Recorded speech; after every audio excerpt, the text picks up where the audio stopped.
For the most part, Sunday, December 5, 2021 was just another day in the lives of the global population. However,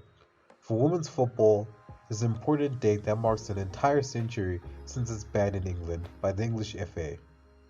This ban on women's football inspired other nations to pursue an identical policy of banning women's football as exemplified by Brazil's Decree Law 3199 of 1941. With it lasting for 50 years, the English FA's ban conjured mass-scale ramifications that are still felt in women's football to this very day. To the unknowing mind, women's football is a recent phenomenon designed to promote inclusivity and blooper reels of female athletes trying too hard to dazzle and is nothing more than a PR stunt designed to appease social groups. This notion, though, is unequivocally misguided, as a little independent research reveals that the women's side of football dates as far back to the game of Tsushu in the Han Dynasty of 25 to 220 CE, being played by men and women alike. As the centuries went by, the game of football exponentially evolved from a game for Chinese royalty to the game of the people, and both the men and women's side grew as well. As famous football clubs began to take their first steps into the men's game, the women's game was learning to run, with governing bodies taking initiatives in 1863 to create standardized rules that served to make football socially acceptable for women to participate in the beautiful game. Progressive movements such as this began to stoke an appetite within the public consciousness for women's football. This is much to the chagrin of many football associations, particularly the one in England, which refused to support the women for a plethora of reasons, amongst which was the perceived threat to the masculine image of football. The disapproval of the men did little to hamper the wildfire that was women's football, as the late 1800s brought about continental interest in the game's potential and the ultimate creation of the British Ladies Football Club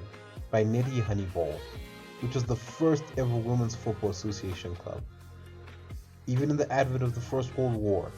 the march of women's football could not be stopped, as women's games enjoyed attendances on a par with the men's game, with teams such as the famous Dick Kerr's Ladies regularly attracting crowds larger than those seen in the men's first division at the time.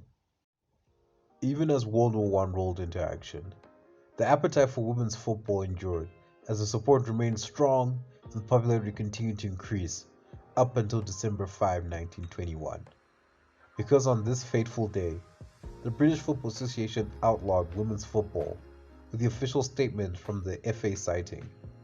"Complaints have been made as to football being played by women. The Council feel impelled to express their strong opinion that the game of football is quite unsuitable for females and ought not to be encouraged." Unsurprisingly, this declaration was received exceptionally poorly by the public, with many theories and explanations and hypotheses on the true reasoning behind the banning, ranging from the masculine inferiority complex of women, drawing more crowds, to just pure spite, to preserve the integrity of the men's side of football. Ultimately, though, the ban stood,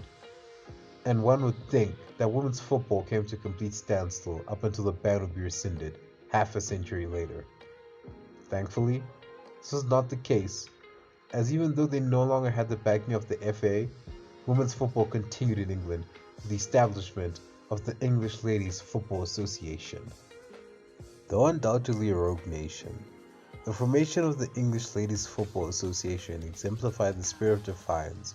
that ran rampant in the hearts of the female footballers and respective fans and backers who enjoyed the sport and would not be denied by the insecurity of their male counterparts. The formation of the ELFA was a resounding success, as 24 teams from across the country joined the revolution and continued to share their love of the beautiful game. Though the association lasted for only a year, it laid the foundations of the resistance that is characterized by the increased relevance of women's football, which continues to grow today. Given its stunted growth, one cannot help but wonder just how far ahead women's football would be had it not been for its mainstream absence for half a century in England. Rather than playing on grassroots fields to audiences of a couple hundred and occasionally 1,000, women's games would likely play out to an audience of tens, if not hundreds of thousands of adoring fans. Though it will only remain purely theoretical, the hindsight of events such as 2019 Women's World Cup not only harkens back to the days of the 53,000 plus attendees who flocked to see the famous Dick Kerr's ladies, but also indicates that the desire for women's football remains strong even today.